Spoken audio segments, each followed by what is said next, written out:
Klingon Empire has 50 years of life left to it.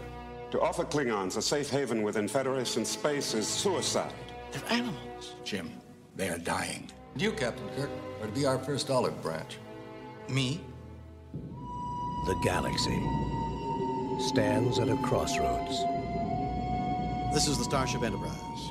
We've been ordered to escort you to your meeting on Earth. Guess who's coming to dinner?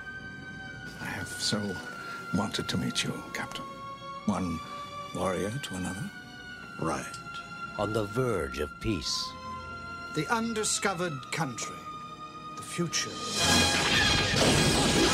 On the brink of war. We come in peace, and you blatantly defy that. We haven't fired. According to our databanks we have, I shall blow you out of the stars. Now, the crew of the Starship Enterprise Will not be the instigators of full-scale war on the eve of universal peace.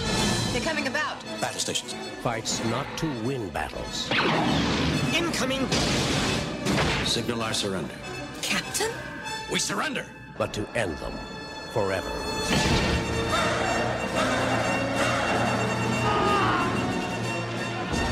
We would consider an attempt to rescue them an act of war. There will never be a better time. This is Captain Sulu, USS Excelsior. We stand ready to assist you. This is fun. You do prefer it this way, as it was meant to be. Warrior to warrior. You cannot take much more of this. Cry havoc! Shields! And let's slip the dogs of war. Fire! Star Trek VI, The Undiscovered Country.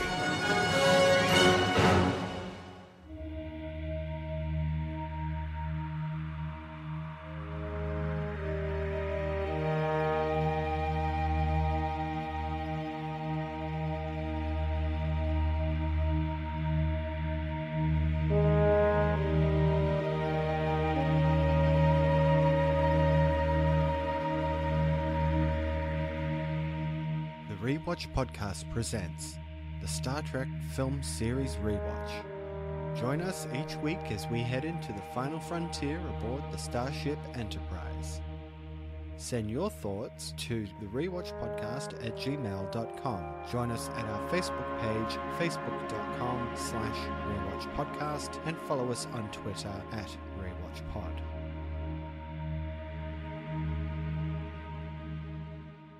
Today we're discussing Star Trek VI, The Undiscovered Country, starring William Shatner, Leonard Nimoy, DeForest Kelley, James Doohan, George Takei, Walter Koenig, Nichelle Nichols, and a rather impressive supporting cast. Kim Cattrall, David Warner, welcome back. Christopher Plummer, Kurtwood Smith, and Mark Lenard, directed by Nicholas Mayer. Welcome back to the Star Trek film series Rewatch. I'm Cory, and has anyone seen my gravity boots? And this is Nathan, and when is the Captain Sulu film going to happen? I keep waiting. Oh, I wish. I wish. How you doing, Nathan? I'm very well, Cory. How are you? Fantastic. Happy to be back talking about this, the ultimate of the original series cast together. I mean, I don't really want to give my recommendation away, but I'm going to do it. I think this is one of the top 3 Star Trek films. There, I said it. It's there, out now. I really like this one. Interesting. Well, what's your history with The Undiscovered Country? Oh, it's a bit hard to say what my history is with this one. I remember when it came out, it was kind of around the Terminator 2 kind of era of filmmaking, 91 I think it was. So I don't think I was all that into Star Trek at that particular time. So I don't remember seeing it at the movies. I probably saw it on video or DVD or something like that, probably towards the late 90s. So yeah, that's about my history. What about you? Well, I only watched this for the first time during my big watch of Star Trek when Into Darkness was coming out. It was cool to go back to this one having now watched TNG, because it kind of has that real Klingon connection and sort of how that came about. And I can understand why they would go there for this movie, but we'll get into that in a minute. I guess first I really should give a synopsis of the movie for those who need to be caught up. So, An accident on the Klingon moon Praxis forces the reluctant Klingon Empire into a peace treaty with the Federation. Kirk, despite his mistrust of the Klingons after they murdered his son at Genesis, is forced to escort the Klingon cruiser carrying the Klingon Chancellor to Earth for the meetings. During the voyage, it appears the Klingon cruiser is attacked by the Enterprise A, and Kirk and McCoy are taken prisoner after the Chancellor is murdered by 2 Starfleet crewmen. Spock immediately begins an investigation, while Kirk and McCoy are sentenced to life on Rura Penthe, a frozen asteroid and dilithium mine.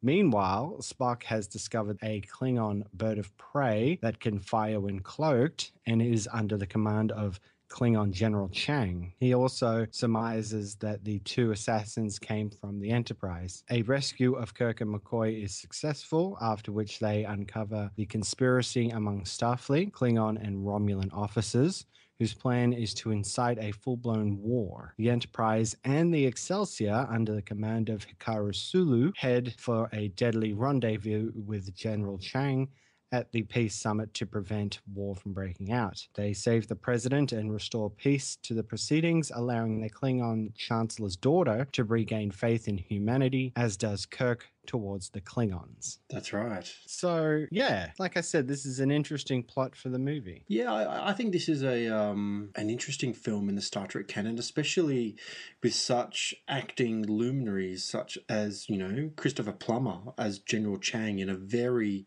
memorable villain role. You know what? When I was actually watching this movie the other day, I totally forgot that David Warner was in this, and I don't think I really paid all that much attention during the opening credits, and I probably should have seen his name go by, but I didn't really think about it. And he just showed up, and what bloody hell? That's David Warner, wasn't he? Like in the last Star Trek film, so it caught me a little off guard. Well, let's get into a bit of trivia here. Yeah. So this film goes back to a Christmas release again. So we're kind of chopping and changing between the big summer, June release and then the Christmas release. So this was released on December 6th of 1991. It did pretty well for itself. It earned $96.8 million worldwide. So it's actually a pretty good gross, and it actually had the best opening weekend of the whole series thus far. Especially considering its budget was $27 million. So it did pretty good business. I don't think it was the box office, juggernaut that perhaps Paramount was expecting, but I still think it made enough money for it to be like a success. This is the big hurrah for the original cast, which, in a weird twist, was actually not going to happen. This was originally going to be a prequel movie. They wanted to do a prequel set before the original series, which I guess would mean that the original cast wouldn't come back. They would cast new people. And interestingly enough, Kirk was rumored to be played by Ethan Hawke, whereas Spock was going to be played by John Cusack. When I read that about Ethan Hawke and John Cusack, I could actually picture that. I could see that in my mind, because in 1991, John Cusack was a relatively young guy, and same with Ethan Hawke. So they were fresh. They were kind of ready to kind of make their mark. So a Starfleet Academy film, whether or not that would have worked is another question. Personally, I think maybe at the time it probably wouldn't have, but it would have been interesting nonetheless. Yeah, and you and I haven't watched the animated series, but apparently they did something there. They also did something in Star Trek Enterprise. Have you watched the Enterprise series? You know what? I'm actually, I've just finished season 1 like a week or two ago. So you're getting into it. yeah, I'm getting into it, which I actually don't mind Enterprise.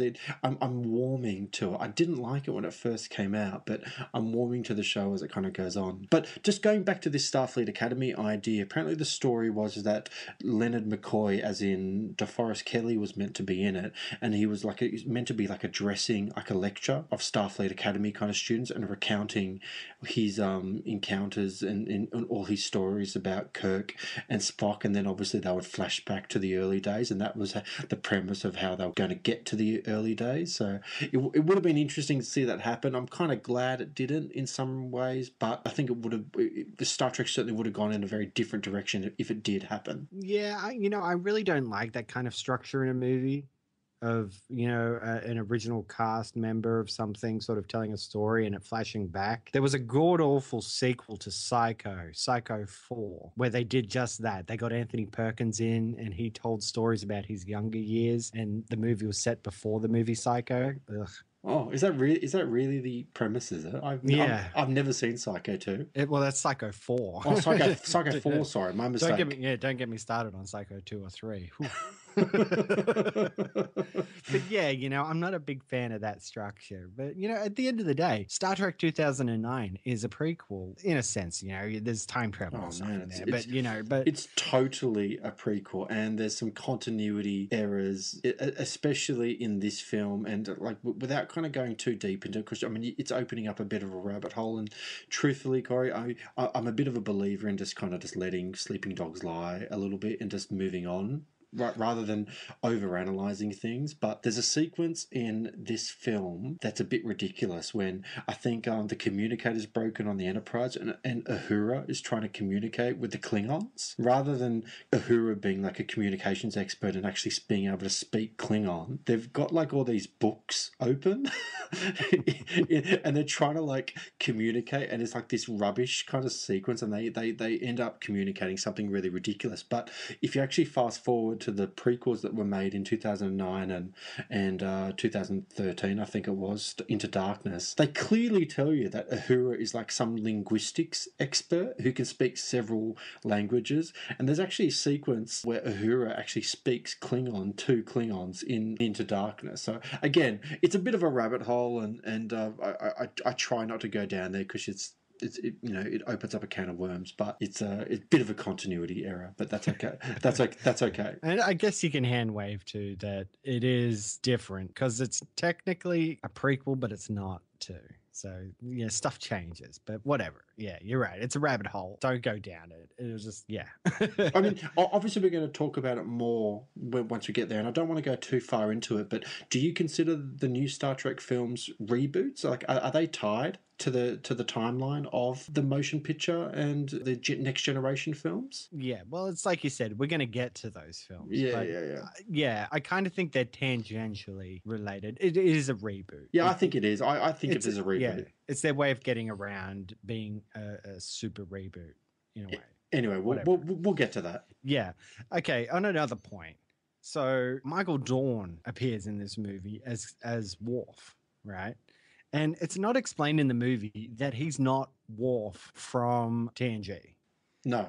And that was really confusing to me. I was like, what, do like Klingons have like a different lifespan or something? Is that Worf? It turns out, no, it's not. It's his grandfather. And, you know, that makes more sense too, because in TNG you sort of get introduced to Worf's parents, who are adoptive parents. They're humans and stuff like that. So it's good that it's not actually Worf. It is just a relative, but I wish they'd explain that more in the movie.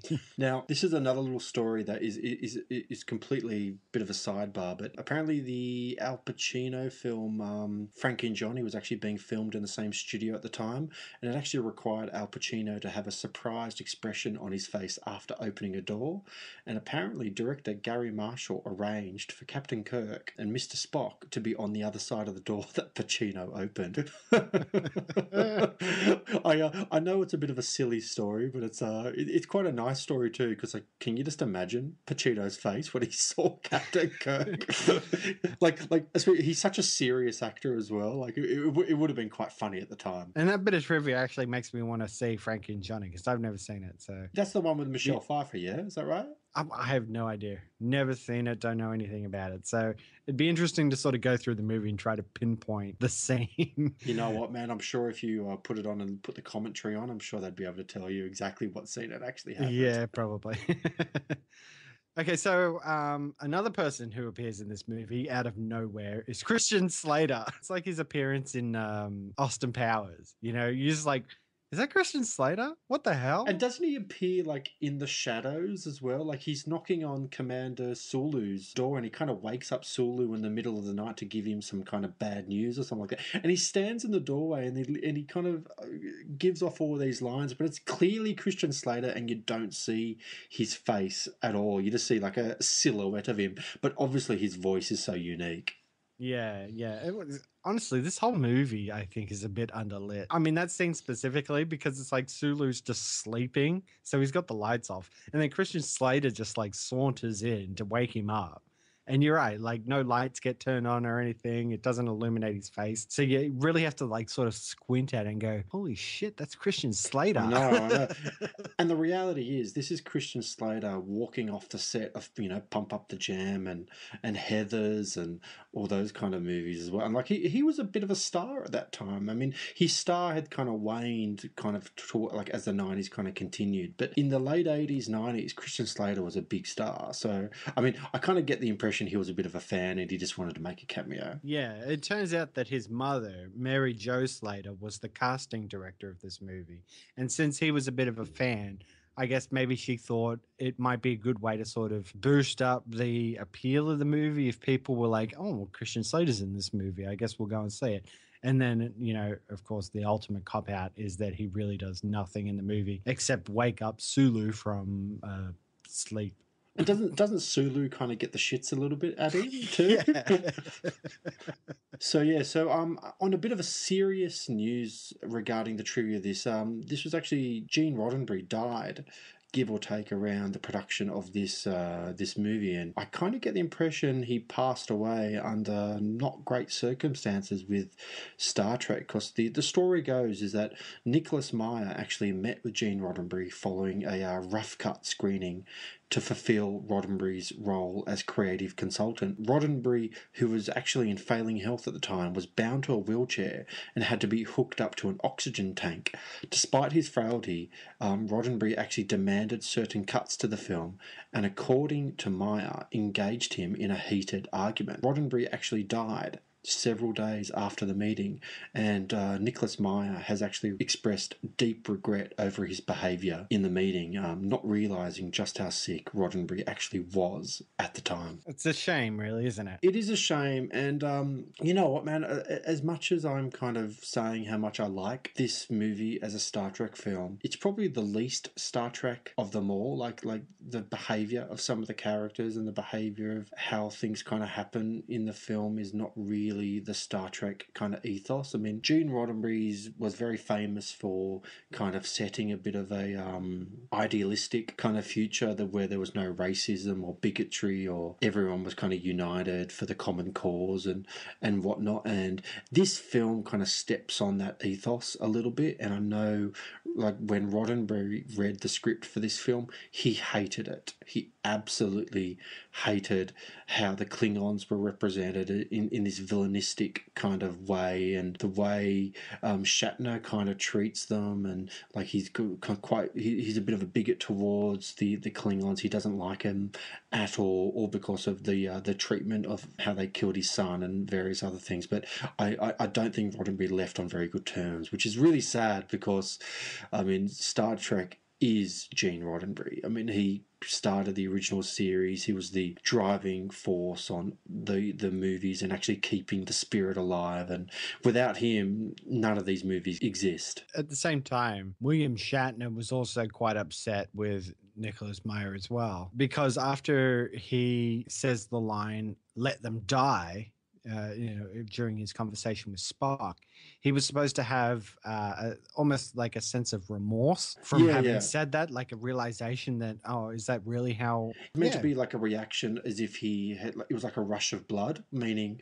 he spoke before he thought. That's what the reaction meant to be. Yeah, and that would have conveyed the world that they live in as well, that, he has this feeling, but at the same time, he's conflicted by how he feels about it. And of course, that's not in the movie. That was cut. He says the line, it cuts the Spock, and then it cuts back to Kirk after this so-called reaction that he had to it. So it's pretty interesting you say that, because I think it really did irritate Shatner quite a lot, because I know Maya, like Shatner actually expressed concern that that line was going to be in there, and Maya promised that he'd leave the gesture in, like gave him like a handshake kind of promise, and he clearly cut it out. And I think it created a bit of a rift. So, you know, this movie obviously has a bit of a rough patch behind the scenes, but, you know, we're going to get into how we feel about it anyway. But there's a couple of other little tidbits that we've got here. Yeah, there's not much. This is actually the first Trek production to use actual computer displays on Starship bridge sets, which is, you know, relatively interesting. Yeah, you know, they're keeping up with the times. I'm sure they did the same thing on TNG, which was going at the time. And just another small thing, but Jack Palance was actually offered the part of Chancellor Gorkin, which is the role that David Warner played, but passed because the filming dates clashed with City Slickers, which he actually won an Academy Award for, believe it or not. Man, I wish it was Jack Palance. I love that guy. He's pretty cool, isn't he? Yeah, man. Like, I've seen him in so much great stuff, like Batman. It was the first Batman. He did this great movie with Donald Pleasance called Alone in the Dark, where he played this serial killer guy who escapes from this prison. Fantastic performance. I think he would have done great as a Klingon. He has that delivery, that demeanor. He would have been quite interesting, and you're right. And he's such a you know, like a cold ass. He's got this kind of villain thing kind of going on behind the scenes. There's he's just a great actor, truthfully. Yeah. Just the way he delivers his lines. But you know what, man? I think they did a pretty good job getting David Warner back. Although, truthfully, it's a bit odd that he was in the previous film, but that's okay. All right. Well, let's get into our main discussion of the movie. What were your initial thoughts? Are you a fan of this film, Cory? Yeah, I think so. Maybe the ending was a little rough. Yeah. Like, I could see with what Nicholas Meyer was trying to go for, like a swan song kind of thing for the Enterprise crew, and I don't think it quite gets there. I do agree. I think the ending kind of lets it down a little bit, but I love all the stuff with the Klingons, like on the Enterprise in the first half of the film. I think all that stuff is gold, and it feels great, and like the character moments amongst all these really great actors are very cool. Yeah, definitely. But, you know, when the movie opens, I have a huge smile on my face because it opens with Captain Sulu. I know. And he's captain of the Excelsior, the very ship that, 2 movies ago, they were being accused of sabotage against. Yeah. So they could steal the Enterprise. So he's now captain of that ship. And I thought that was really cool that because he sort of sits there as well, drinking his tea, sort of like, you know, yeah, I'm the captain now. Well, it's so exciting because for 5 films or they've given Sulu not a whole lot to do. I mean, he's had a couple of moments here and there, give or take, but he's such a great character. And I really, honestly, man, I'm not joking when I say this. I really wish they kind of developed the idea of Captain Hikaru Sulu a little bit more and gave him a TV show or something, because he's really good. Well, it was cool for him to be doing that in his later years, you know. It's obviously been so long between the original series and this movie that he sort of moved on from being, I guess, the pilot of the Enterprise to this nice cushy job on the Excelsior, which the mission was just to survey planets pretty much. Like they had a quadrant, they were assigned a quadrant, and they just had to go around and survey the area. You know, it's a nice cruisy little job cruising around the galaxy. Yep. So that was good for him, you know. Just quickly, he's a bit of a no-nonsense captain as well. Like, he doesn't take rubbish from people. And he's a bit of a tough-talking captain, and it's kind of nice to kind of see him have those character moments that really flesh out the character of Sulu, as it should, truthfully. You know, they're actually getting ready to head back to Earth. They've kind of finished the quadrant and they're going to head back to Earth when suddenly this big like energy pulse streams through space, and it turns out that the Klingon moon Praxis has exploded. So he actually has a great moment too where one of the ensigns, I guess, says, "Oh, should we inform Starfleet about this?" And he just turns around and he's like, "You think?" Playing into that like no nonsense personality of his. He's just, like, he's got no time for stupid questions like that. Yes, get a hold of Starfleet and tell them something's going on. And then doesn't he get on the horn to a Klingon commander of some description and says, look, it's the USS Excelsior here, like, do you need any assistance? And the Klingons come back and go, no assistance needed, please go away, or something like that, yeah? Yeah, and you can feel like a tangential relationship between the Federation and the Klingons, because the last episode, it sort of had like a glimmer of hope. Yes. Between the Federation and the Klingons with all the events that happened with Cybok. So you can sort of feel that there's maybe a little bit there, but of course, yeah, they're going to tell them to go away. This is a problem that is theirs and they can deal with it. And then it cuts to a full 2 months later, and Starfleet is arranging a classified meeting with all these Starfleet captains. And it's that point where it's like we've kind of gotten to the point now where we're going to open a dialogue with the Klingons. And they're all kind of standing around, and I think it's only Kirk and McCoy, and I think Nichelle Nichols is there, Uhura, I should say, and all the other guys, but Spock is missing, and Kirk is like, where's Spock? I haven't seen Spock for a while. Where is Spock? And the meeting starts, and the commander kind of comes in and tells everyone that there's a problem with the homeworld of Klingon. And it turns out that Spock has sort of opened negotiations with them and volunteered Kirk and the Enterprise crew to go and get the Chancellor for the Klingons and bring him to Earth or wherever it was to get into the negotiations of having the Klingons join the United Federation of Planets. I can't remember. Is it actually explained why Spock volunteers Kirk and everyone for this job? Well, I think he just sort of feels that they're the kind of, he's worked with the Enterprise before, so he kind of thinks it's a logical move that Kirk would be involved. Yeah. He doesn't think about, of course, the emotion that Kirk would have towards the Klingons. Well, they killed his son. Before we go too far, let's make it clear as well that there's actually a small throwaway line from Shatner explaining that everyone's retiring in 3 months' time. I think McCoy was meant to go into retirement. They all were meant to go into retirement and be decommissioned and all that kind of stuff. So Shatner is really, yes, there's a bit of a history there between Klingons, but I think he's more irritated by the idea that they have to go out so close to the retirement. I guess he was just looking forward to sort of doing nothing and just seeing retirement out. And at the same time, all of a sudden, there's this huge diplomatic mission that he's got to go on. That's right. And truthfully, he does it. He gets the old crew together and they kind of get the new Enterprise back on board and they go to the rendezvous point to meet with, the Klingons. And, I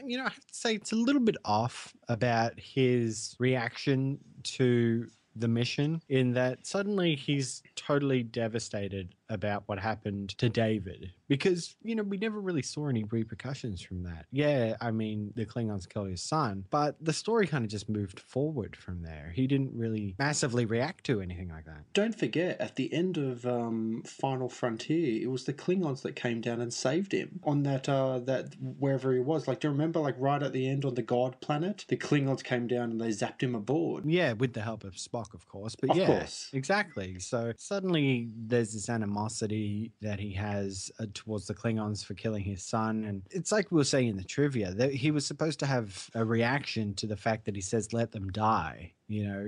Sort of, is that really how I feel? Oh, I'm not sure that's how I feel. It would have been better if that was actually left in. There's an old Vulcan proverb. Only Nixon could go to China. How could you vouch for me? That's arrogant presumption. My father requested that I open negotiations. I know your father's the Vulcan ambassador, for heaven's sake. But you know how I feel about this. They're animals, Jim. There is an historic opportunity here. Don't believe them. Don't trust them. They are dying. Let them die. Has it occurred to you that this crew is due to stand down in 3 months? We've done our bit for king and country. You should have trusted me. You know, I actually quite liked that reaction of let them die, because it showed that he was irritated and angry by the whole idea, and he had a lot of anger inside him about it that was perhaps quite unresolved and never really got dealt with. So I actually didn't mind that reaction. However, like Shatner may not have liked the idea that Kirk would have said that. I didn't really feel it was too far away from where he possibly could have been. Anyway, so the whole idea is that they have to go and rendezvous with a ship in the neutral zone, isn't it? And they actually got to get some like emissaries aboard and actually escort them to this. It's like a conference. Yeah, exactly. I'm pretty sure it's like they want to join the United Federation of Planets. That's the whole thing. Their homeworld is dying. If they join the Federation, then the Federation will then help them to relocate to another planet or whatever. I think they said that they actually wanted to dismantle Starfleet along the border of the neutral zone and allow the Klingons to use any planets within that district. To which, like, a lot of people were saying, well, ostensibly what we're doing is we're dismantling our best line of defense, and we're actually giving the Klingons a foothold over us. So that's probably not a good idea. So everyone's kind of conflicted in what's actually going to happen. Can we trust the Klingons to actually, I guess, uphold the deal that they're going to make with the Federation? And that's where this movie is kind of, and this is going back to the actual production notes a little bit, but the idea behind this film is apparently Leonard Nimoy mentioned to Nicholas Meyer and whoever else was writing the script and don't forget the Berlin Wall had just come down. So at the time, the idea was, what if the wall came down in space? Meaning, what is on the other side of the wall? So they're implying that the Klingons are the Russians or the Germans or whoever it might have been, and this wall, if it kind of came down, what would actually occur? So they were kind of using some kind of political kind of motifs to install in the story to actually make people sympathise and understand it a little bit more. So yeah, interesting. They get onto the Enterprise, and there's this Vulcan woman there that Spock has been training. He kind of like really talks her up as like the best in Starfleet. Well, I guess in Starfleet history. And that's Kim Cattrall. She comes in as Lieutenant Valeris. In the original script, Lieutenant Valeris was actually Lieutenant Savick, because they were in love with the Lieutenant Savick character for some reason, even though she really didn't do all that much for 3 films. They really were intent on bringing her back somehow. They actually turned Savick into a villain in the script, and Kim Cattrall actually auditioned for the role of Lieutenant Savick, but she wasn't interested in playing a role that she already auditioned for in a previous film. She wanted a new role. So that's how the role of Lieutenant Valeris actually kind of came into being. I think it might have played better if it was Savick. Yeah, probably would have made more sense, because especially there's a scene earlier in the movie as well where it's almost like Spock is actually acting a bit strange towards Valeris, almost like could be some kind of romantic relationship there. Like, it's clear that they are very close. Let's just put it that way. Like, I maybe saying a romantic relationship's a bit far, but it's clear that them as characters are very close, and they've had a lot to do with each other over the time of Valeris at Starfleet and whatnot. And especially since like Savick was there when David had died, so you're kind of tying Kirk's experience with the Klingons into Savick's experience.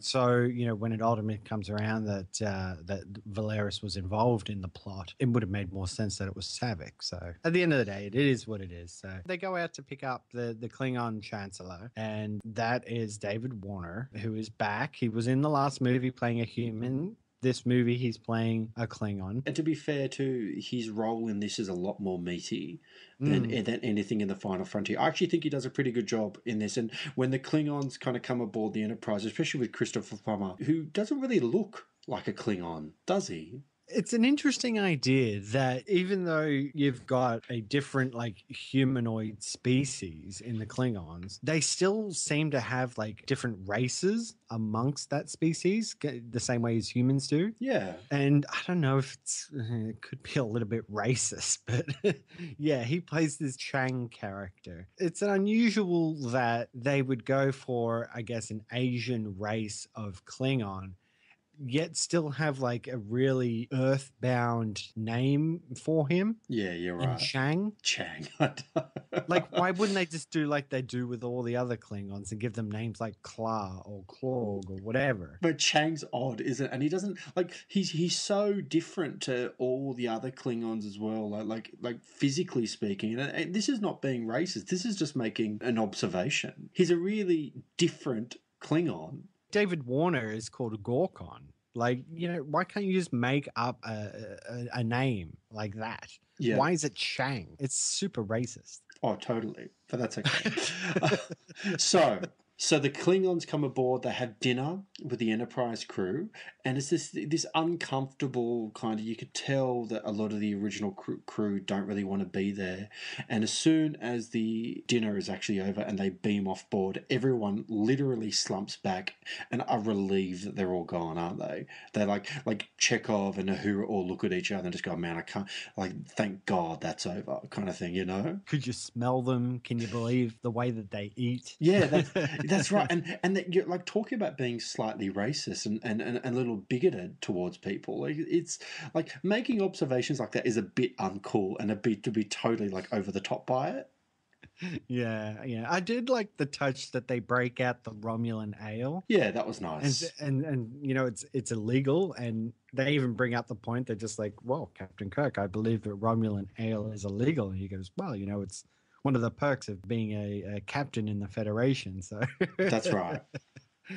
That was a great little touch, I think. But yeah, it also plays into the events that take place, because suddenly, out of nowhere, the Enterprise fires on the Klingon bird of prey, and confusion is just everywhere. There's like, oh my God, we fired on them. You know, the databanks say we fired. And yeah, Scotty is saying, no, we're still fully loaded. Nothing has been fired. He's done a visual check and did an inventory. It's like, nothing's missing. Like, how has this happened, you know? The mystery gets underway. And then these two people beam onto the bird of prey and just kill all these Klingons, including the Chancellor. I know they're not the best looking effects, but I was kind of digging them. When these two people were shooting them, they've lost gravity, so they shoot them, and this pink blood comes out and starts floating around. I was kind of digging it. Meanwhile, confusion is everywhere, like on the Klingon ship and on the Enterprise. And what actually happens is that Shatner and McCoy beam aboard the Klingon ship immediately. And obviously, as soon as they get over there, a Klingon kind of comes up and goes, what are you doing here? And Kirk says, you know, like, I swear to you, like, I have no idea what's happened. We're investigating at the moment. We did not fire on you. I can't explain it at the moment. And Kirk and McCoy actually find themselves into Gorkon. They find Gorkon, who's actually been shot, and he's fatally kind of wounded. And Chang is there. And McCoy actually tries to revive Gorkon in a pretty reasonable sequence, I think. I think, and again, like this, what it kind of comes back to about like good acting. Like McCoy really does his best, I think, with the material that he kind of has, and he makes a pretty memorable scene when he tries to revive David Warner's character Gorkon. When they're trying to explain that they didn't fire on them, of course they're not believing them, and Bones is trying his best to save Gorkon. He goes into all the stuff about like, I don't know Klingon anatomy. Yeah, you know? That's right. We really know nothing about Klingons, but you know, he revives him. He manages to revive him, which I'm a bit surprised about. I mean, I would have thought like over time there would have been a Klingon at some point in his medical bay that he probably could have scanned and maybe discovered a little bit more about. So I do find it interesting that he kind of gets there and goes, I don't know anything about Klingon anatomy. This is all a mystery to me. I mean, he's got 27 years experience on the Enterprise. A Klingon would have come past at some point. Well, you know, whatever. But as I said, you just accept it. He actually does revive Gorkon, and Gorkon's dying words are, you know, don't let it end like this. It's almost as if he knows that something is afoot. Oh, definitely. And definitely Kirk knows something's afoot because he knows for a fact they didn't fire on them. So that is a great setup for what is to come. They need to go to trial after being arrested, and so the plot moves forward. Well, it turns into a bit of a witch hunt all of a sudden, doesn't it? Yeah. And, you know, Chang is pretty keen and eager to point the finger at, you know, whoever he absolutely can. And obviously Kirk and McCoy being the easy scapegoats. And to be fair, the fairly obvious ones. I mean, the Enterprise did fire on the bird of prey unexpectedly, so like they're clearly to blame. And they shift back to what I think is the Klingon homeworld, and they actually have a like a trial. Yeah, and this is where we get Worf, and Worf is their lawyer. It's like I said, it was a bit confusing trying to figure out why Worf was there. I wish to note for the record that the evidence against my clients is entirely circumstantial. I beg the court to consider this when pronouncing its sentence. So noted. Captain James T. Kirk, Dr. Leonard McCoy, in the interest of fostering amity for the forthcoming peace talks, the sentence of death is commuted.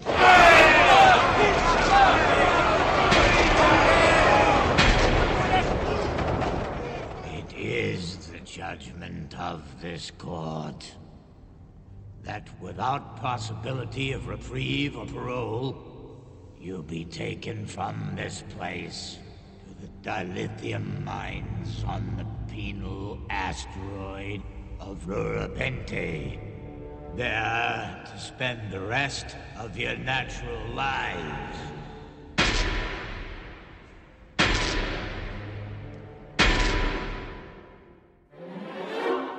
But it didn't detract too much. Try to put it into context, though, when you really think about it, because, I mean, Next Gen is the only basis of understanding we have for Captain Worf. So when this film came out in 1991, TNG was in season 4 because it debuted in 1987. So, like, don't get me wrong, I mean, he's a main character, but I wouldn't necessarily say Commander Worf has ingrained himself into the collective subconscious of Star Trek fans by that stage. I mean, don't forget, too, I mean, Worf was on TNG, but he's also a big part of Deep Space Nine as well. Deep Space Nine ran for 7 seasons, and Worf was in 5 of those seasons.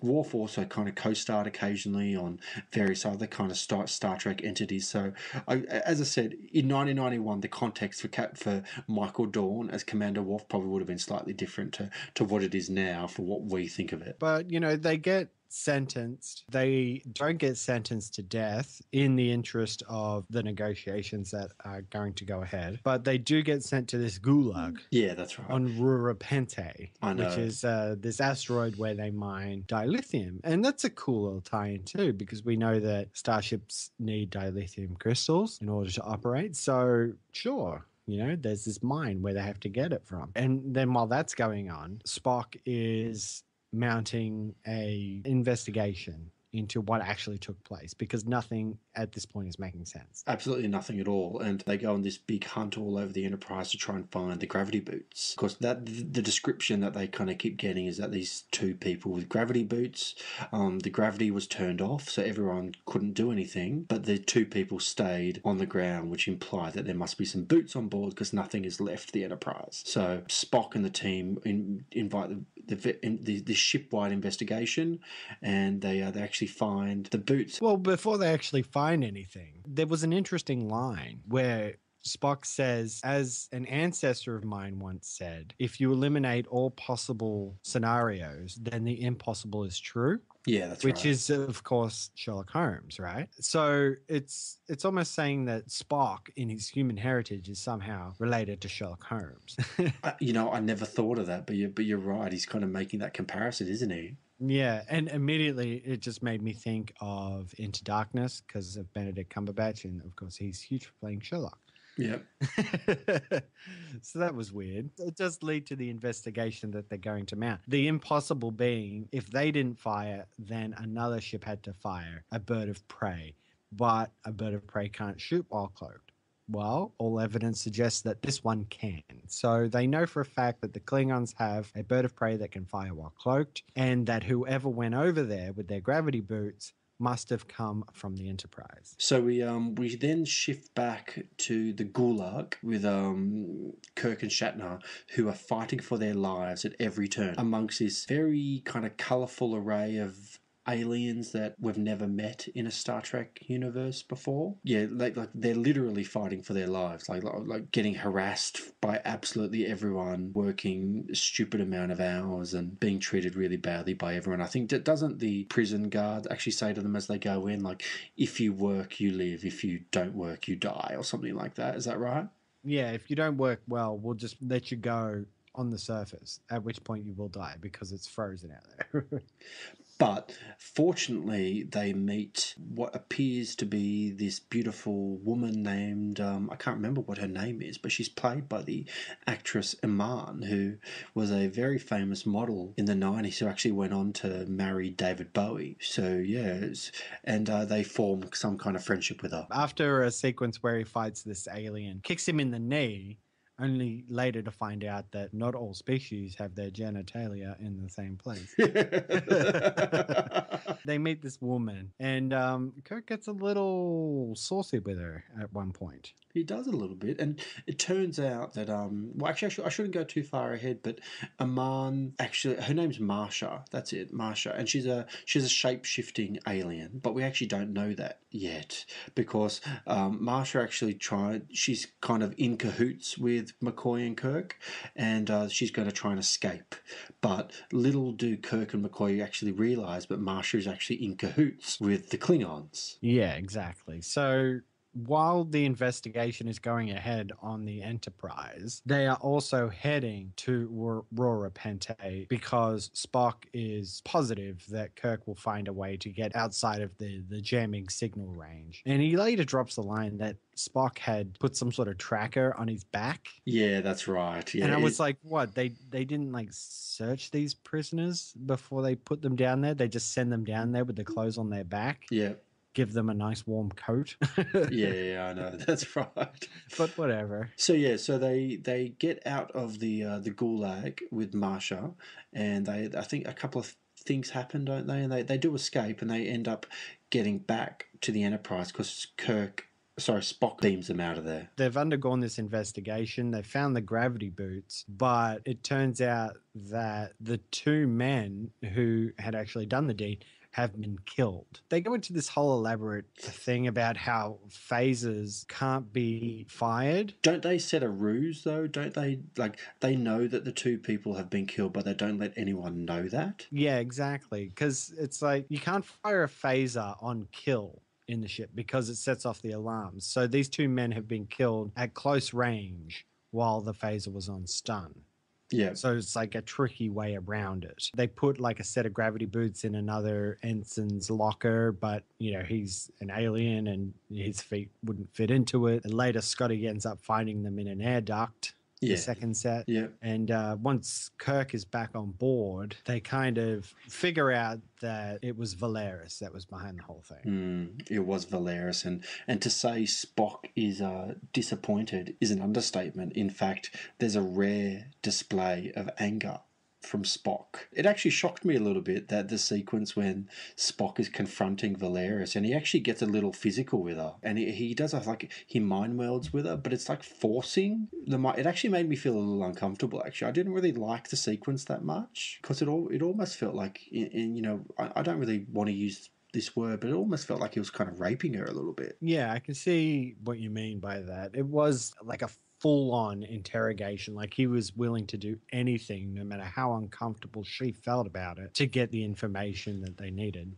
That's right, and he did it. And that's kind of they expose Valeris for the traitor that she is. Does she get killed? I don't think she does she? No, but they do get some more information on who else is involved, and of course, like a lot of other people are involved, including Klingons, Romulans, and humans alike. So yeah, it's this whole big conspiracy of people who just don't want to see the Klingons come into the fold. So obviously, once they kind of are armed with this information, they realise that there's like a broader plan to actually assassinate the Chancellor of Starfleet at this big conference to actually disrupt the conference. So the clock is on, the clock has been set, and they need to get to the conference before any of this happens. Yeah, and this is where Kurtwood Smith comes into it.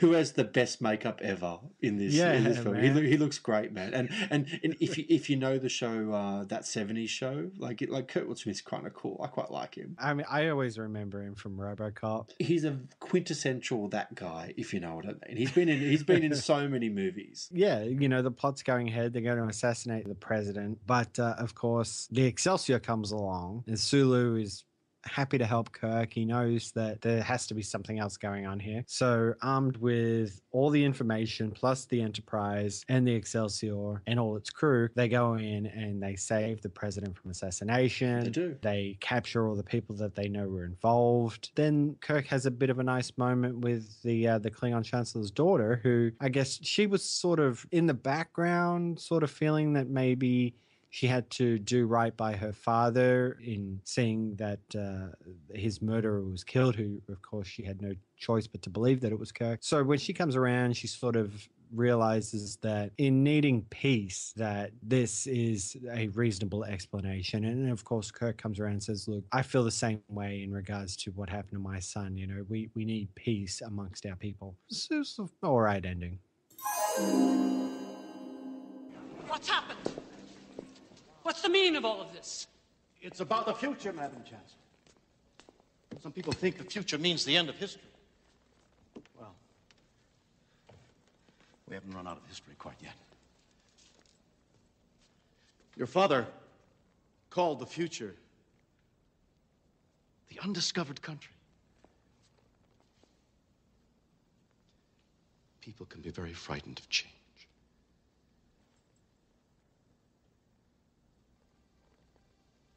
You've restored my father's faith. And you've restored my son's.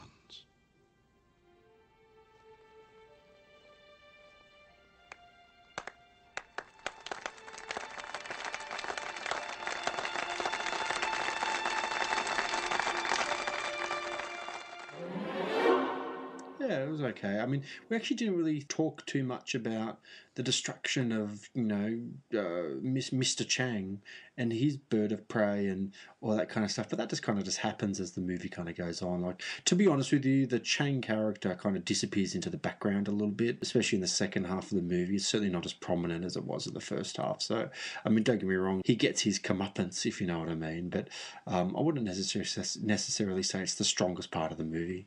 Yeah, it is a kind of just whatever. Basically. But that's okay. It's all good. So that is Star Trek VI, The Undiscovered Country, which is the last time that we will see most of the original crew. Of course, they all did cameos in the TV shows. We're going to see other characters show up again in the other movies. But yeah, this is the last time they're all together.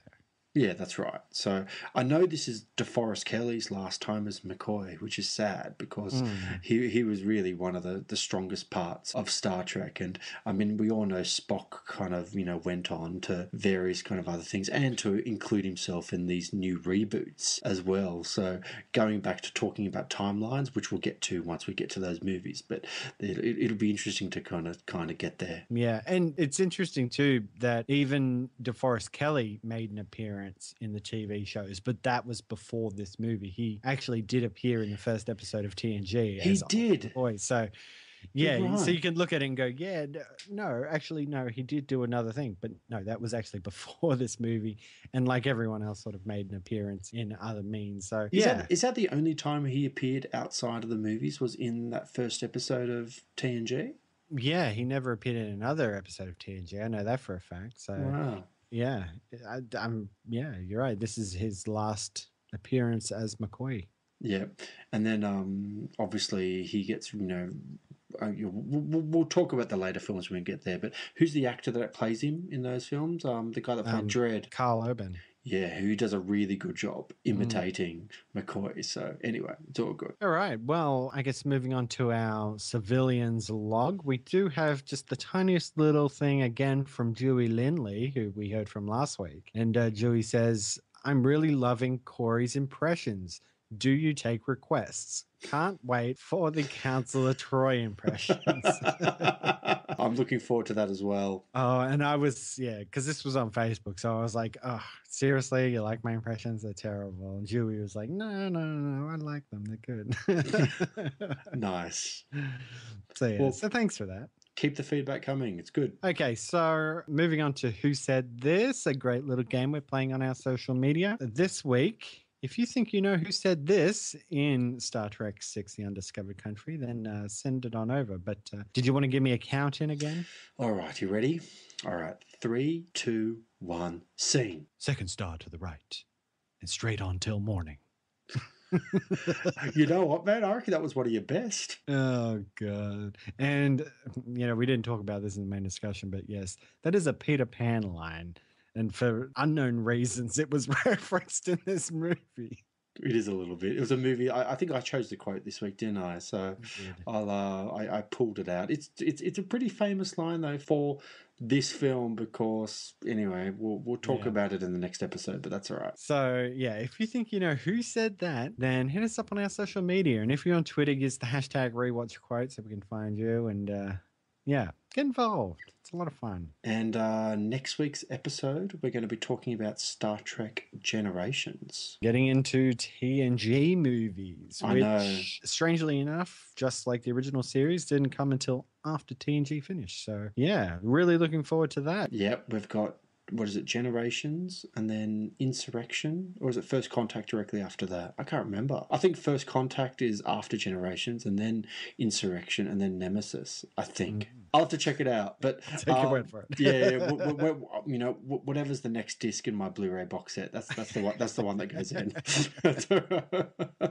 Anyway, that's it for this episode of the Rewatch Podcast. Keep up with listener interaction by joining our Facebook page at facebook.com/Rewatch Podcast or follow the show on Twitter at Rewatch Pod and visit our webpage rewatchpodcast.podomatic.com. And remember, you can always write us an email or record a voice message and send it over to the rewatchpodcast@gmail.com. Also, if you've enjoyed the show, please consider giving us a rate and review on iTunes. Helps people find the show and helps with that listener interaction and feedback that we love. Okay, so another great episode. Thank you again for joining me, Nathan. No worries. Well, I will talk to you next week. So until next time, I'll just say, if I were human, I believe my response would be, go to hell. Live long and prosper. The Rewatch Podcast is not associated with the copyright holders of these films, and no copyright infringement is intended. The use of any and all copyrighted material is only for parody, news analysis, critique, or educational purposes as provided in Title 17, aka Fair Use. Music provided by Kevin MacLeod at incompetech.com. Copyright 2015, The Rewatch Podcast.